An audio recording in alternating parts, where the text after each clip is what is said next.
सबसे पहले तो आपको परिचय कराना चाहता हूँ। साथी संजय नामदेव हैं, हमारे AIWF के ऑल इंडिया वाइस प्रेसिडेंट हैं। साथी अनिल एंड आप सब बाकी साथी को जानते हैं। साथियों, सबसे पहले तो मैं ये बताना चाहता हूँ कि अभी हमारा ऑल इंडिया यूथ फेडरेशन का national council meeting Salem Tamil Nadu में हुआ। मैं वहीं से यहाँ लौट के आ रहा हूँ।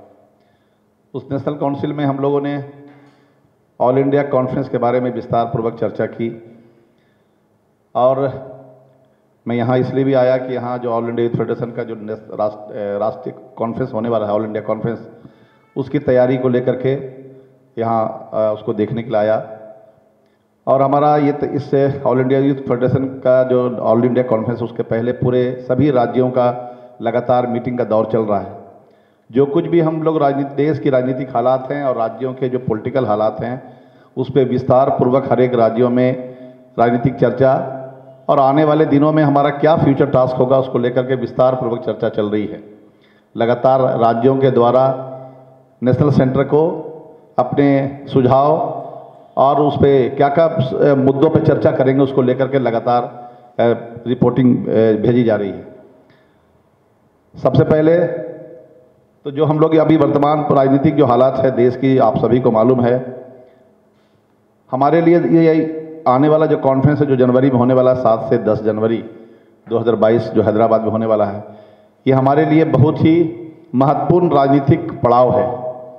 उस 4 दिन के राष्ट्रीय कॉन्फ्रेंस में हम लोग देश के जो वर्तमान राजनीतिक हालात हैं और ख़ास तौर से नौजवान सभा होने के नाते जो देश में वर्तमान राजनीतिक हालात में जो नौजवानों पे जो असर पड़ रहे हैं, राजनीतिक असर पड़ रहे हैं, उस पर क्या दुष्प्रभाव पड़ रहा है, उसको लेकर के हम लोग 4 दिनों तक गंभीरतापूर्वक राजनीतिक चर्चा करेंगे। और उसमें जो कुछ भी निर्णय होगा, उसको आने वाले भविष्य के राजनीतिक तौर पे क्या हमारा राजनीतिक स्टैंड होगा, कौन कौन से मुद्दे को लेकर के क्या लड़ाई लड़ी जाएंगी, इन सारे मुद्दों को लेकर के हम लोग चर्चा करेंगे। और हम समझते हैं कि एक नौजवान संगठन होने के नाते आज देश की एक बड़ी आबादी जो नौजवानों से नौजवान करीब 60 करोड़ जो आबादी है, वो नौजवानों की आबादी है।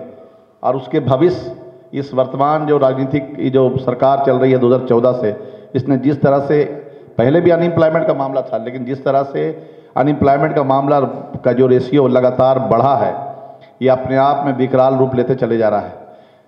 एम्प्लॉयमेंट पूरे देश से ऑल इंडिया जो सेंट्रल गवर्नमेंट के जो पब्लिक सेक्टर जो हैं, सेंट्रल गवर्नमेंट के जो संस्थाएं हैं, पब्लिक सेक्टर की संस्थाएं हैं और राज्य के जो संस्थाएं हैं, सभी तरफ अनएम्प्लॉयमेंट धीरे धीरे सरकारें ख़त्म कर रही हैं।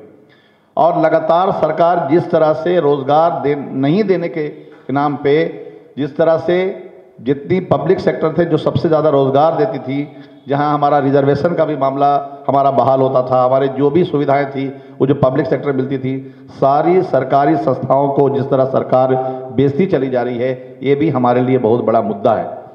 क्योंकि पूरे देश की संपत्ति को सरकार अपने कुछ चुनिंदा घरानों को बेच देना चाहती है।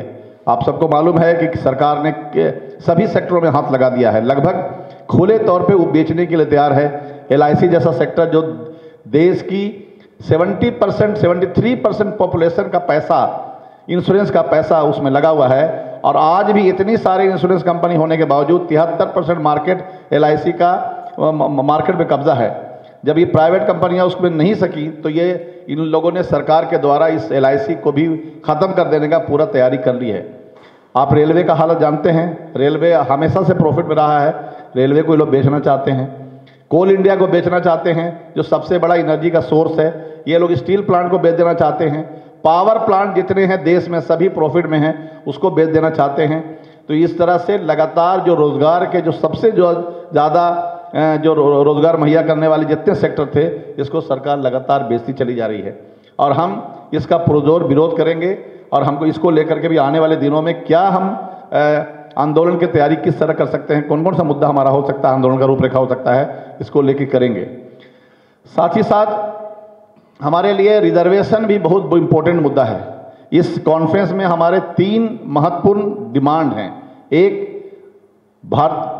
बनेगा Bhagat Singh national employment guarantee act, BNEGA Banega, जो शॉर्ट में हम लोग बनेगा बोलते हैं, Bhagat Singh national employment guarantee act सरकार से हम मांग कर रहे हैं पिछले 5 साल से, जिसको लेकर के हम लोगों ने पार्लियामेंट मार्च भी किया, हम लोगों ने लॉन्ग मार्च भी निकाला कन्याकुमारी से लेकर हुसैनीवाला तक, जहाँ भगत सिंह का ये हमारा समाधि है वहाँ तक। आने वाले दिनों में भी हम लोग प्लान कर रहे हैं कि हम लोग लॉन्ग मार्च 2 निकालने की बात पे विचार हम लोग इस कॉन्फ्रेंस में करेंगे कि दोबारा फिर से लॉन्ग मार्च, अगर हम लोग पूरा ऑल इंडिया घूमने के लिए लॉन्ग मार्च 2, जो लॉन्ग मार्च 1 जो हमारा बहुत कामयाब रहा था, लॉन्ग मार्च 2 के बारे में भी हम लोग फिर से विचार करेंगे। दूसरा जो हमारा मुद्दा है वो है प्राइवेट सेक्टर में भी रिजर्वेशन लागू होना चाहिए, इसको लेकर के भी हमारा दूसरा डिमांड है। तीसरा है इलेक्टोरल रिफॉर्म। जिस तरह से धन का इस्तेमाल इस राजनीतिक हालात में जो हो रहा है, ये अपने आप में पूरा डेमोक्रेसी के लिए और संविधान को ख़त्म करने का एक तरीका बना दिया है। जितने देश के बड़े लोग हैं, जो पूंजीपति लोग हैं, पैसे वाले लोग हैं, ये इन्वेस्ट करके किसी भी हाल में जीत जाना चाहते हैं। इसलिए हमारा रोजगार को लेकर के पहला डिमांड है, दूसरा हमारा प्राइवेट सेक्टर में रिजर्वेशन और इलेक्टोरल रिफॉर्म होना चाहिए। 3 हमारा मुख्य मुद्दा है इस राष्ट्रीय कॉन्फ्रेंस में, और इसी के इर्द गिर्द हम अपनी कॉन्फ्रेंस को पूरा राजनीतिक चर्चा करेंगे, भविष्य की रूपरेखा तय करेंगे, और हमारा इसके लिए पूरी तरह से तैयारी चल रही है। हम सभी लोग भी लगातार राज्यों के लगातार दौरों पे हैं। अभी हम लोग केरला में थे, केरला के बाद तमिलनाडु आए, आज मैं हैदराबाद में हूँ, कल हम दोनों छत्तीसगढ़ जा रहे हैं, उसके बाद साथ ही उत्तर प्रदेश चला जाएंगे, मैं और कहीं चला जाऊंगा। इस तरह से विभिन्न राज्यों का दौरा चल रहा। हमारा जनरल सेक्रेटरी अभी बेंगलोर में है। हम लोग पूरे राज्यों में दौरा करके सभी राज्यों से राजनीतिक चर्चा, उस राज्य की हालात, राजनीतिक हालात, बेरोजगारी के हालात और वहाँ के जो पॉलिटिकल सिस्टम, सभी की पूरा लगातार राजनीतिक चर्चा कर रहे हैं। और इस कॉन्फ्रेंस में हम इस पूरी तैयारी के साथ, एक रूपरेखा के साथ लोग जुटेंगे, और उम्मीद करते हैं हमारे जो डेलीगेट, जो चुने हुए डेलीगेट जो आएंगे हमारे, वो भी 4 दिन तक गंभीरतापूर्वक चर्चा करेंगे। मैं इन्हीं बातों के साथ मैं अपने साथी संजय नामदे को अपनी को देता हूं कि आप अपनी कुछ बात रखें। साथियों नमस्कार।